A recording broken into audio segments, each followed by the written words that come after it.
Sahabat syiar Aceh Lun, selamat datang ke Pulau Rubiah, Sabang, Provinsi Aceh.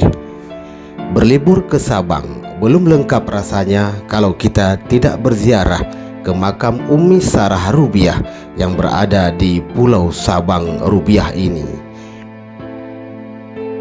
Selain kita berwisata dan menikmati keindahan alam daripada Pulau Rubiah ini, kita bisa berziarah ke makam Umi Sarah, sebuah makam yang merupakan situs sejarah perjuangan kerajaan Aceh pada masa dahulu. Umi Sarah merupakan seorang ulama Aceh yang berasal dari Turki, yang sampai saat ini masih sangat dikenal keulamaannya.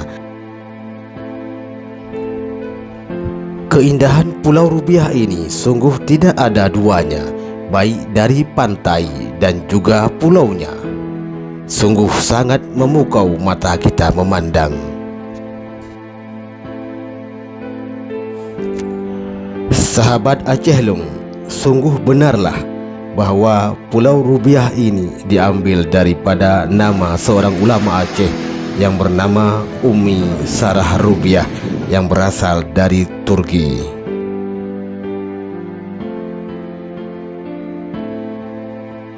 Assalamualaikum warahmatullahi wabarakatuh. Ya ahlal kubur, al-fatihah. Warahmatullah, a'udzubillahi minasyaitonirrajim. Bismillahirrahmanirrahim. Alhamdulillahi rabbil alamin. Ar-rahmanirrahim. Maliki yaumiddin. Iyyaka na'budu wa iyyaka nasta'in. Ihdinas siratal mustaqim. Siratal ladzina an'amta 'alaihim ghairil maghdubi 'alaihim waladdallin. Amin.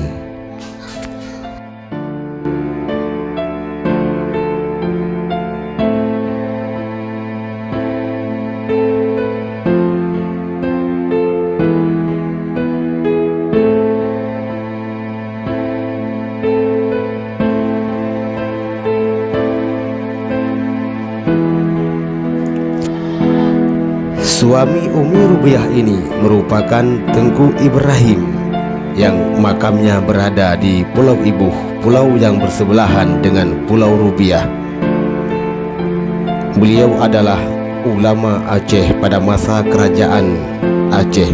Makam ini berada berseberangan dengan pantai Ibuh Sabang, warahmatullahi wabarakatuh, di mana nama beliau diabadikan menjadi nama Pulau Ibuh tersebut. Makam daripada Umi Sarah Rubiah yang berada di salah satu Rubiah. Keindahan alam Pulau Aceh Rubiah adalah dengan berkunjung ke sana atas namanya seorang ulama Aceh yang berasal dari Turki, yaitu Umi Sarah Rubiah.